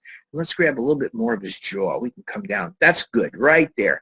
What I'm most concerned about is the area up here because that's the part that's going to go into my composition. See it? Mm-hmm. Now that I've got Pops pretty much the way I want him, I don't need all this down here, but it isn't going to hurt me for now. So what I want to do, now that I got him started, I want to go up to the Select menu, and I want to go to Refine Edge again because I want to see what I got. And you can see I got some crud here. So I can, you know, come in here, and I can shift the edge a little bit, and I can smooth it some, and I can feather it a bit. That's too much, way too much. Let's go contrast. That's probably better. I'm still getting a little bit of craziness by the ears there, so I'd have to go in there and I'd have to paint that out and a little bit here. Let me try going to less smoothing. That's probably a little bit better. Maybe a little more of that smoothing. That's probably good. Let's try more feather. A little more feather. Yeah, I actually like that. What do you think? Look okay to you, except for those two little white spots there? And those are hardly noticeable. So. Yeah, but you know what? I'm going to hit OK, and I am going to create a layers mask with this. And there you see, here's the deal. Pops has a white area, and that's what's showing. So if I zoom in on this real close, I can come in here and very carefully with the paintbrush, I can switch it to black, make that real tiny, real small, and I can paint that away. So that little spot is gone now. And we'll come over here and we'll do the same thing with that ear. That will go away. See that? So it's actually gone. So essentially, what I'm trying to make you understand is that this mask works by virtue of having something white and something black. The stuff that is white will allow the layer that is being masked to show through. The stuff that is behind the black area will be hidden. So that's really how this works. So now we go View, Fit, Artboard, and Window. Or Fit on Screen. And there we have Pops. Pops is too big, but he is basically getting close to what we want. We want him to be over in here. So what I would probably do with this is I would come in and I would, let's see, I would make a, I'd make them smaller, edit. Let's go Free Transform, and let's bring Pops down a little bit, make him smaller. He's too big for that cup. So make him smaller, bring him down to about like this, move him in position. Let's see what we got here. Yeah, that's pretty good. Make him a little bit smaller, maybe even a little smaller than that, and bring him down till he's about where I want him to be, which is pretty good right there. Okay, so now I have Pops more or less where I want him, and I'll hide him for a second. Let's go Apply, and let's hide him for a second. So now the key is I need to make a hole, a window for him. And I'm going to do that by coming over here, and I'm going to get just a regular old ellipse tool. And I'm going to come over here, and I'm going to start dragging an ellipse out. And what I'm looking for is an ellipse that kind of follows the shape of that cup of tea. Now, the one important thing for you to understand is I've got the ellipse tool going, and I am moving it, and I am holding it down. I'm holding the space bar down, which allows me to move this thing around. As long as I hold my mouse down, I can make this shape as big or as small as I want. And if I hold the space bar down, and when I let go of the space bar, it locks back in. See that? But when I hold the space bar down, I can move this. What I'm trying to do is I'm trying to get this shape along the leading edge of that teacup. I'm trying to make that as close to that shape as I can make it. Something along the lines of that. Let's move it around and get it right where I want it. It's not quite right yet. Let's try to get it a little bit better. It's a little bit hard to do because that is kind of an irregular shape. It's not the exact teacup shape that I'm looking for. It's just a little bit off. But I can get it fairly close. I'm just going to keep making it until I get it fairly close. And it's probably going to be okay right about here. Mostly in the middle is what I'm concerned with. Probably there's pretty good. All right, let me lock it in. Hold on. Let me get it right where I want it and lock it in. Okay, there it is. And let's come down a little bit. All right, let's go. Oh, come on, move down.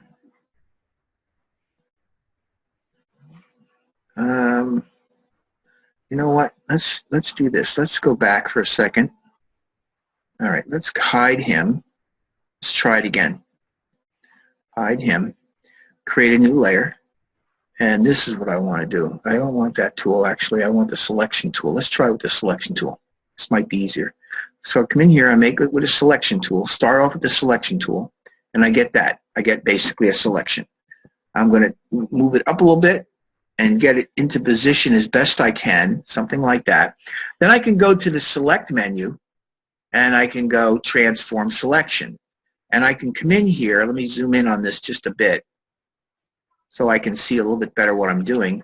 I can go Select Transform Selection, and I can play around with the selection handles to see if I can maybe make this selection a little bit better by making it a little there. That's actually pretty good. This is a little bit off here. Let me drag this one over this way a little bit, and let's see, it's coming off just a little bit. You know what though, it's probably okay. Let's come up a little bit more. Right about there is probably okay. That'll be all right, I guess, for our purposes. Let me bring this in just a bit. Yeah, that's better. Let me bring this in just a touch too. That's okay, right there. This is the area I'm most concerned about. Okay, so now I'm going to get this tool here, Apply, and I got my first part of the selection.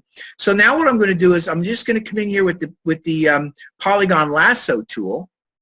Okay, and if I hold down the if I hold down the shift key, you see when I hold the shift key down, can you see that the polygon lasso tool comes and it gives you that little plus sign? Yes. Okay, that means that essentially I'm going to add to this selection. If I come over and click the Alt key, do you see it gives you, now this is Shift will still be Shift on your computer, but on your computer, Alt, it would be Alt or Option. If I were to click this and start moving in this area, click, click, click, click, click, it would remove that part of the selection. I want to add to it. So I'm going to hold down the Shift key, come over here, click, and then I'm going to come over to here, click, and I'm going to come out to here and over to here and go way up here and here and here and here and come down here and here, and let's go over to about here and then come over and close it. And now do you see what I've done? Go View, Fit on Screen. There you have my selection. Go Select, Save Selection, and we'll call this Gramps,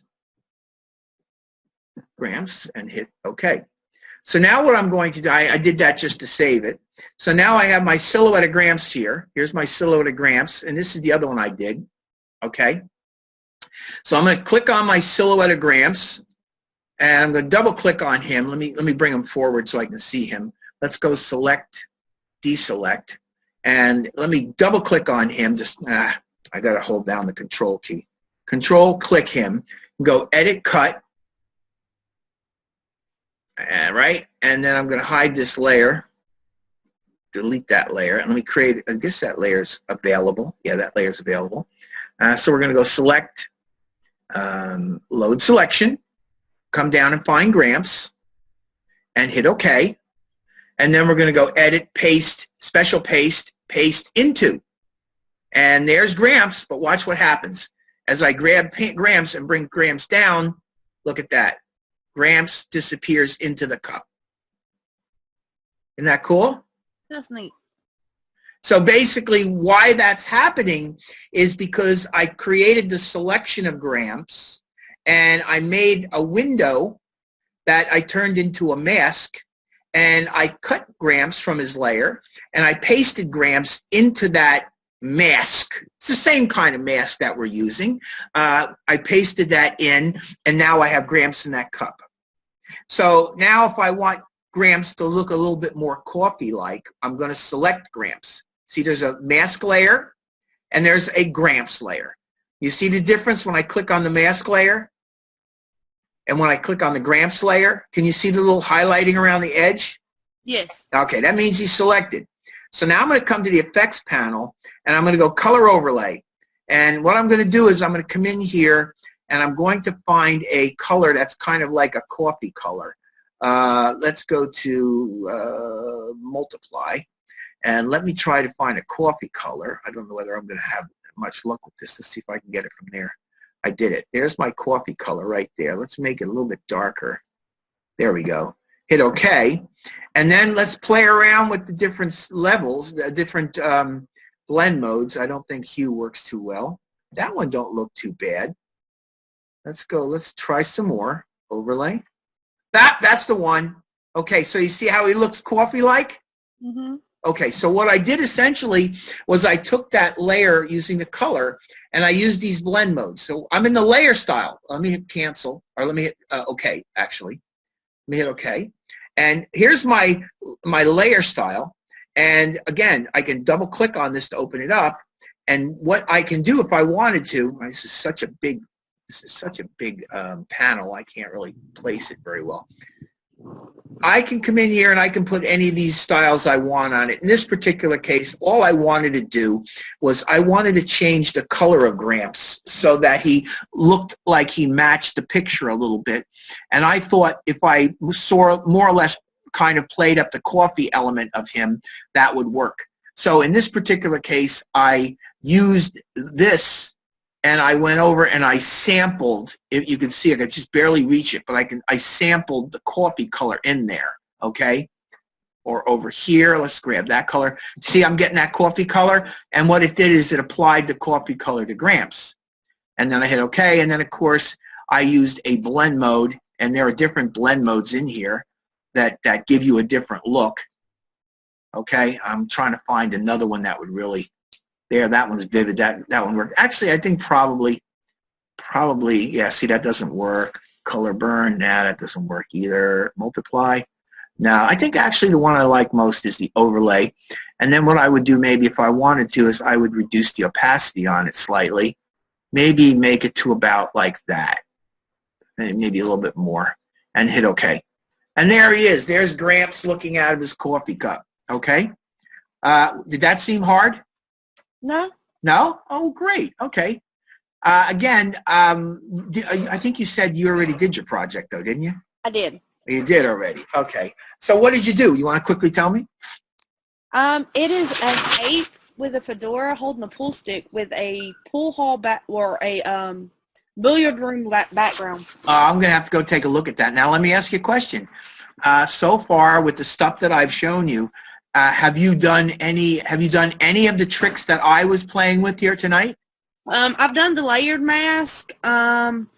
What I mean is, did you use any of these tricks the way I've done them tonight in your project, or did you do it a different way? I did it how the video showed me. Oh, I don't know how the video showed, what the video showed you. Did the video supply you with pictures of the ape and whatnot? No, we had to look those up ourselves. Oh, okay. So you basically followed a video that, okay, was it radically different than some of the stuff I was doing here? Not too much, no. No? Okay. All right.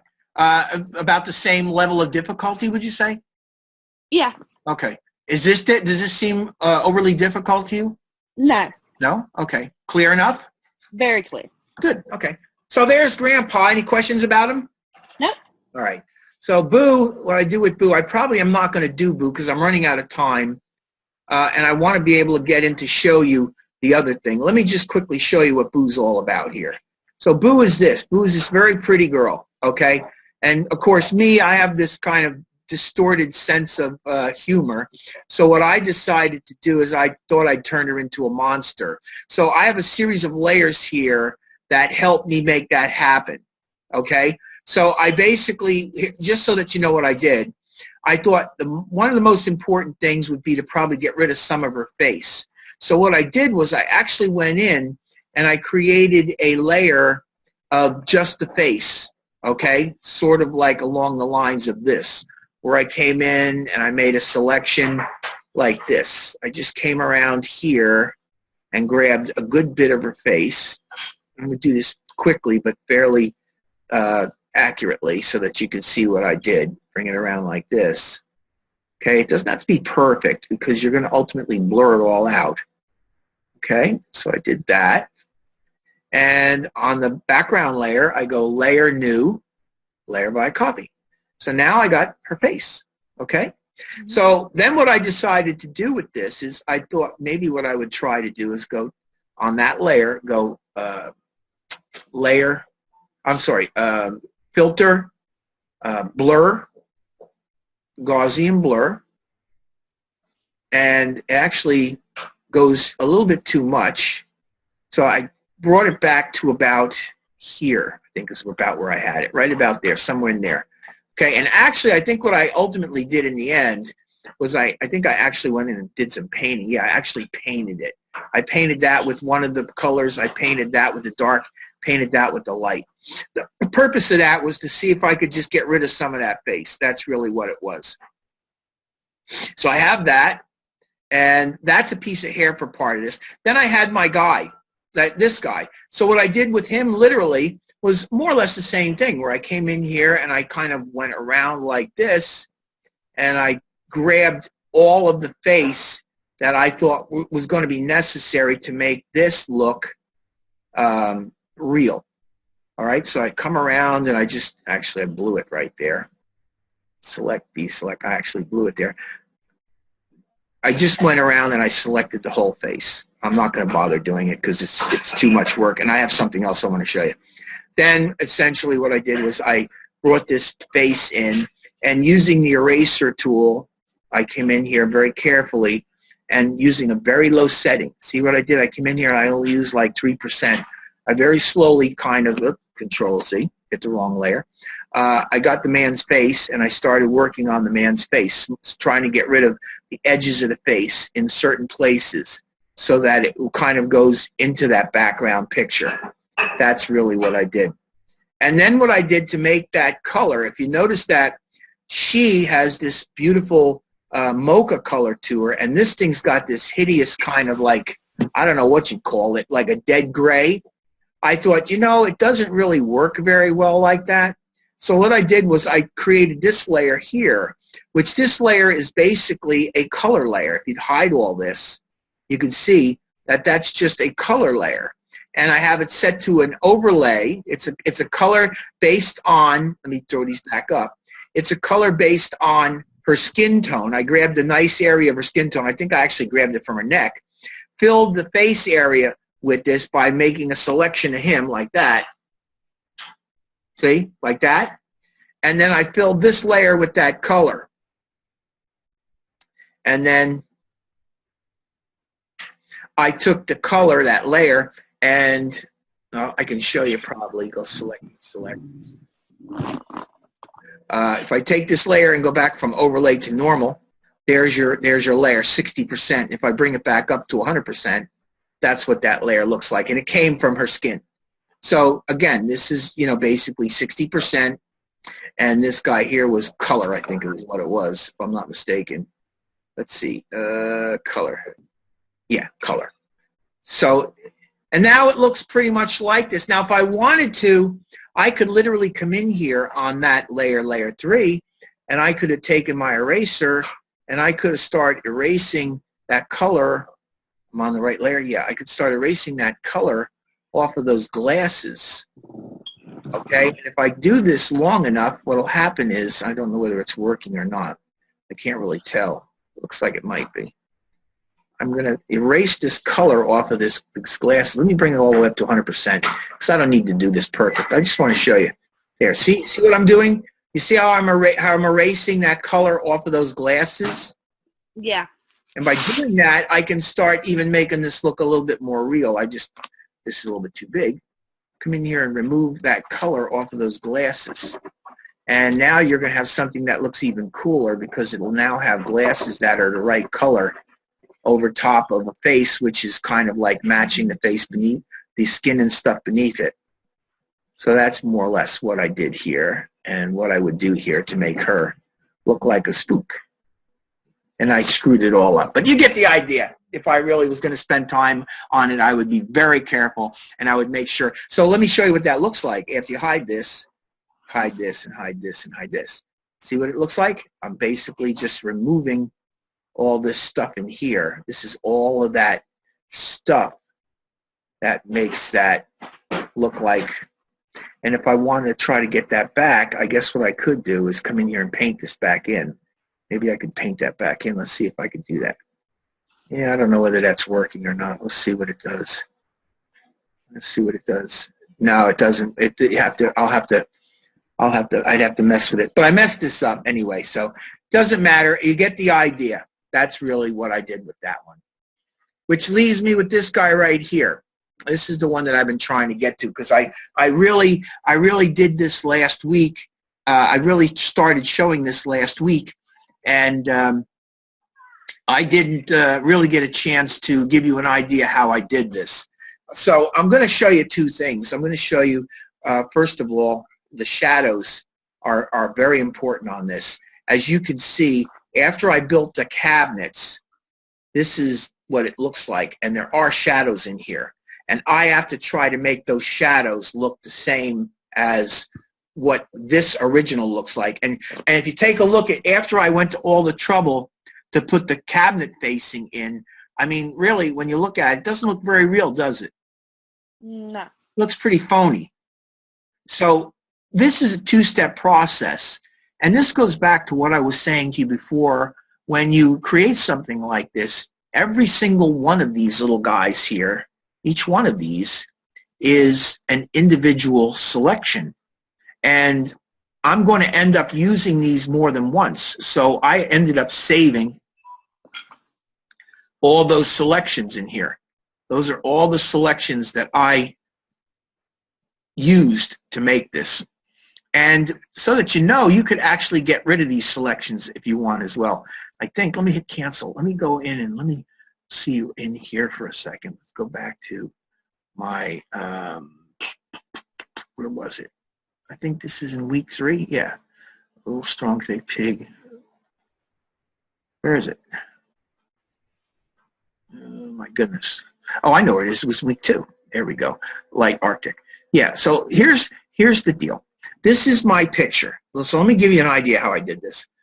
So I'm going to go File, Open, and I'm going to go to week 2, and I'm going to go into Light Arctic, and I'm going to open Tropea. Open. So there's Tropea. Okay. Now watch this. I'm going to go to Select, Load Selection, and in here I still have all of my selections. Okay. So let me do this. Let me hit Cancel. I would like to see if I could get rid of all those selections. How do I do that? Go File, Save As. File, Save As. Let's call this River Rock. Restore, S-T-A-R-T. I could have sworn, save.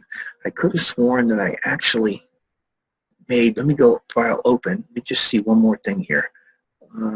Light Arctic 1. Yeah, and let's go to Select, Load Selection. Light Dark. Nope, I still have them in there. Okay, I thought I cleared out my selections. All right, so look, here's the deal. I'll go with this one. This is fine. So here's the deal. The first thing I do is this is one of the samples of the material. This is one of the samples of the material. And I know it looks just like white, and I probably could have just used white, but they gave me this sample, and my assumption was that there's something about that color that's probably just a tiny bit different than white. So instead of just going with a regular old white, I decided that I would import this. So let me quickly show you what I'm talking about. I'll go here. See that little sample right there? That's the sample of the material they gave me. And I know it looks white, but they gave me this, and it isn't exactly white. It's probably just a slight bit off white. So I gave them that because I wanted to make sure that I gave them as accurate as I could, right? So now I bring this in, and I'm going to select it, and I'm going to go Image Crop. Okay, so now that I've cropped this image, what my intention is to save this as a pattern, because what I'm going to end up doing is I'm going to end up applying this as a pattern to all the panels that I make, right? So I'm going to come up here, and I'm going to go Edit, Refine. Oops, guess what? I think I got to go Layer. That's what it is. Layer, Rasterize, Smart Object. Now I can do it. That was a smart object. Do you know what a smart object is? Has anybody talked to you about smart objects? Not really. Okay, so smart objects, they're actually a very valuable thing. Smart objects are, it's an object that enables you to put effects and stuff on it and then undo the effects if you want to. Okay. Right now, if I put effects onto this thing, it would become permanent because it's no longer a smart object. And a lot of times, if you'll have a piece of art, like a PDF or something, bring it in, it'll come into Photoshop as a smart object. Normally, that's okay, and you just leave it alone. But however, if you want to edit it, which I'm basically going to be doing here, I need to remove it, and I need to turn it back into a regular old bitmap, which is what this is. This is now a regular old bitmap. Now I can go up to the Edit menu, and I can go Define. Well, it's not letting me define a pattern either. Let's go Select, Deselect. Maybe that'll do it. Let's go Layer, Define Pattern. It was selected. That's why. So now I'm going to hit Define Pattern. See what it is? Mm-hmm. Okay, so what is a pattern? A pattern means that I am going to turn that color. I know it looks like white. Some of these textures I got had more definition in white. This is going to make a pattern that will repeat wherever I want it to repeat within my composition. So I'm going to, first of all, in order to do that, I got to get to the absolute edge of the sample that I have. And then I have to go to the Edit menu and go Define Pattern. And I get my pattern dialog box. And I'm just going to call this Arctic, A-R-C-T-I-C, Arctic, and hit OK. And now I'm going to go back to my history panel and go back to open. Now, the reason I went back to open is because I had to reduce the size of the screen to the size of that sample to make my pattern. Does that make sense to you? Yes. Okay. I can now hide this. And what I'm going to do is I'm going to zoom in a little bit. And I'm going to start off by coming over here. And I did this myself. I used the Polygon Lasso tool. I'm mostly comfortable working with the Polygon Lasso tool. So that's why I use the Polygon Lasso tool. So what I need to do now, and this is a real pain in the neck, I got to go through this entire set of cabinets, and I have to recreate all these cabinets using that new pattern. So I'm going to start off up here in the corner, and I'm going to click. I got to get to the point where it is, and my mouse is a little skippy here. I'm going to come down to here, and I'm going to click here. And then I'm going to come over to here and click. Let me get it right where I want it, right about there. Then I'm going to come up to here and click. And then I'm going to come over there and I'm going to click. So I got a selection. See it? Yes. All right, so I'm going to create a new layer. And I have to name this layer, obviously. So this is left, call this left. Left, oh, come on. What happened? What happened?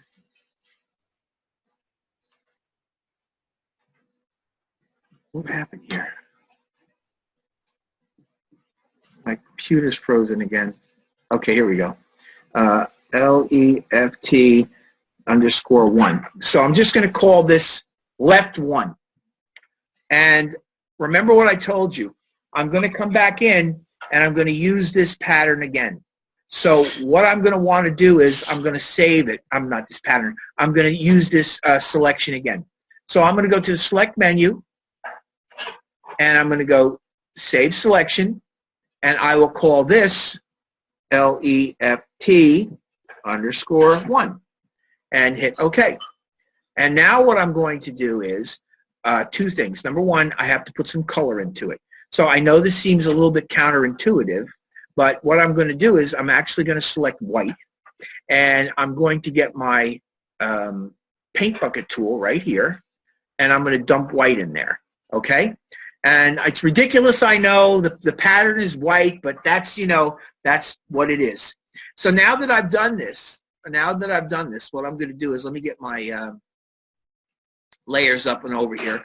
I'm only going to do a couple of these because it's so involved to do this. So what I'm going to do is on left 1, I'm going to select left 1, and I'm going to go to the effects panel. And I'm going to come down to where it says pattern overlay. Now you got color overlay. You saw me put color overlay on Gramps, right? You saw me put the color over his skin. This is pattern. So this panel right here is going to get the pattern. If I click on pattern overlay, and right away it puts that pattern on it because that's the one that's forward.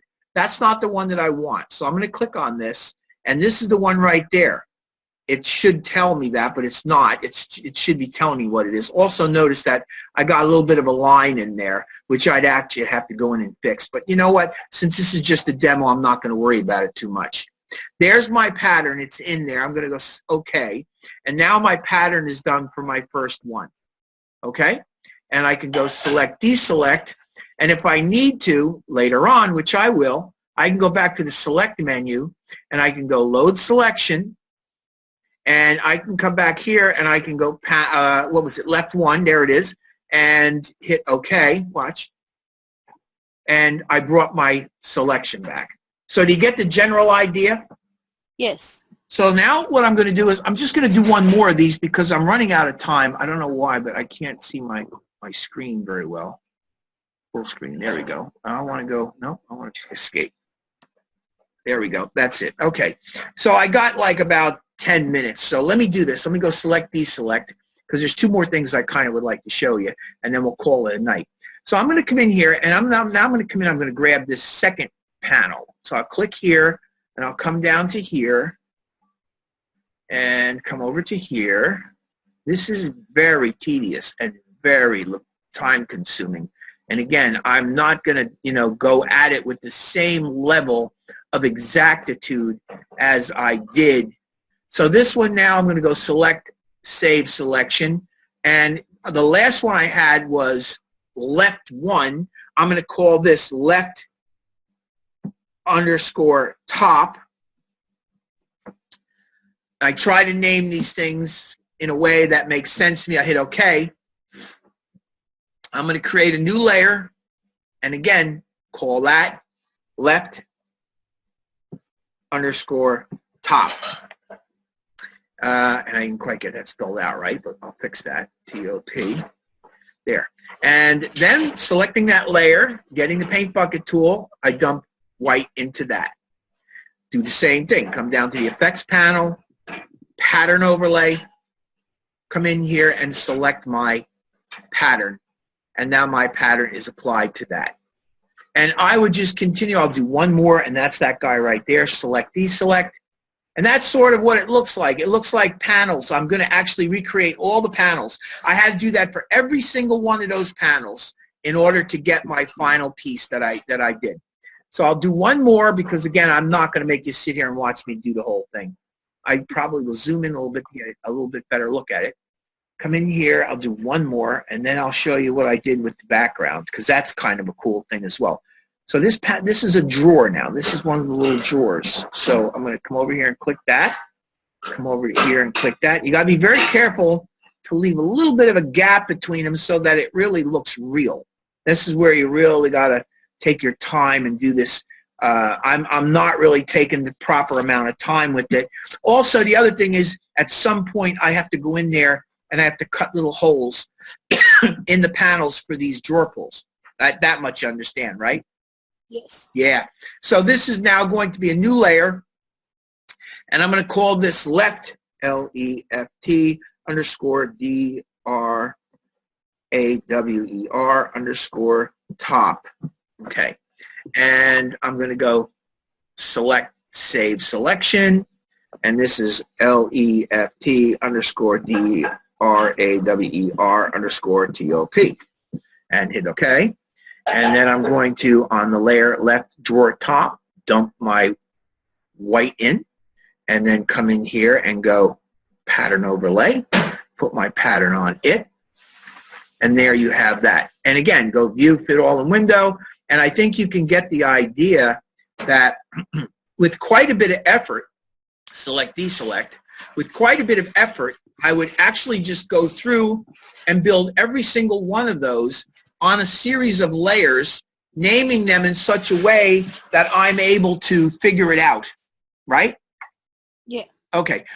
The reason I'm showing you this is because this is something that I actually did for a customer, or my boss, my client, whatever you want to call them, and it's very similar to the kind of thing that we're doing here, which involves selections, and then using aspects of your selection, like saving selections, modifying selections. So again, that's really why I'm showing this. So that's it. I think you get the general idea. You got any questions about it? Anything you want to ask me about this aspect of it?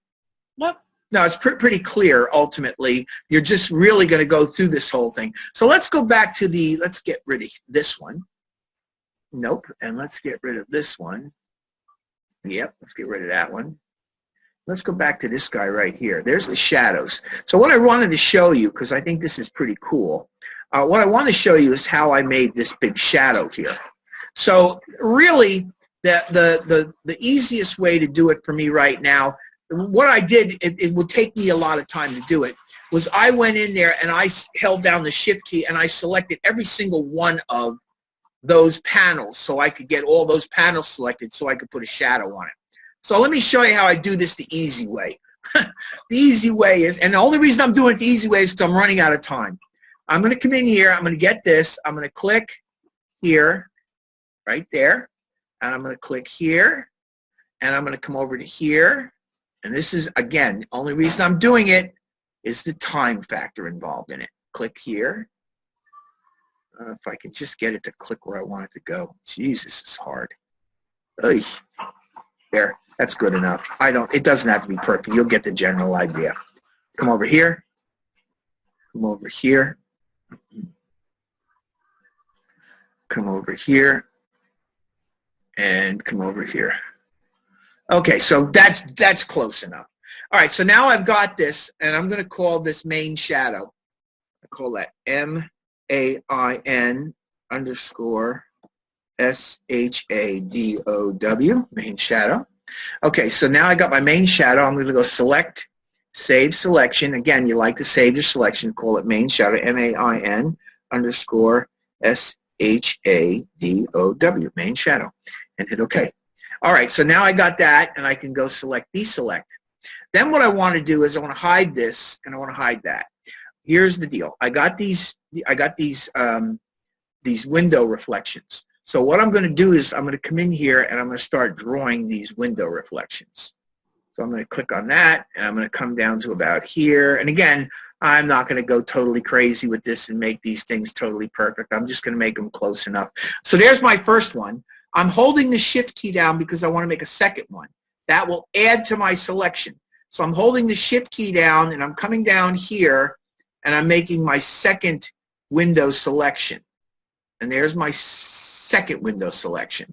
Then there's my third window selection. Again, hold the Shift key down, click, drag it down to here, and come over to here, about like that, and then come up to here. And again, I didn't do this perfectly, but that's okay. So now what I'm going to do is I'm going to go to Select, Modify, Feather. And I'm going to feather that by, let's feather it by about 6. Again, I don't know how it's going to work. I'll see. Hit OK. I don't remember what my number was. Okay, so I got that selected. I'm going to hold the Shift key down. I'm going to go to the Select menu. I'm going to go Load Selection. And I'm going to come down here, and I'm going to find Main Shadow and hit OK. And now, I lost it. Let's go Edit, Undo, Load Selection. Let's go Select, Save Selection. Let's see if this will work better. I'm trying to remember exactly how I did it. Actually, you know what? Let me think here. What did I do? Select. Let's go hit cancel. This might be what I did. Select, inverse. That might be what I did. Let's see. Is that what I did? Maybe. How did I do this? I'm trying to remember exactly how I did this. I think I select, save selection. And what did I save this yet? I don't think so. I'll call it Windows. Yes, Windows. Okay. All right, so now let's go and select deselect. You know what? I messed it up. Edit, undo, save selection. We'll select, inverse. That's what I want. That's my Windows. So I'm going to go select, save selection, call that Windows, W-I-N-D-O-W-S, Windows, hit OK.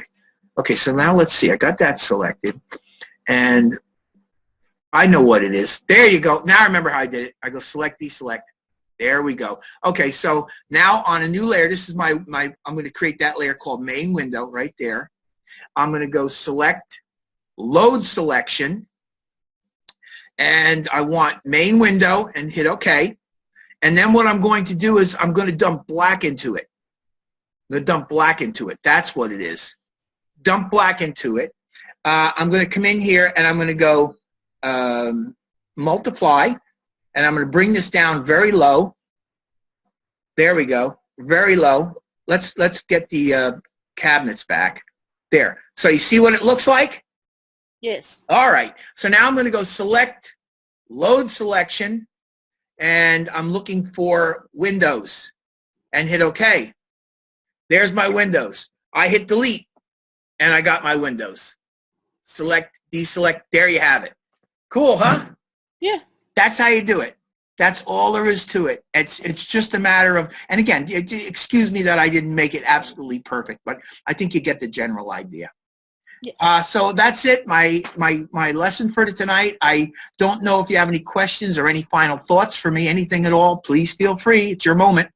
I'm good. You're good?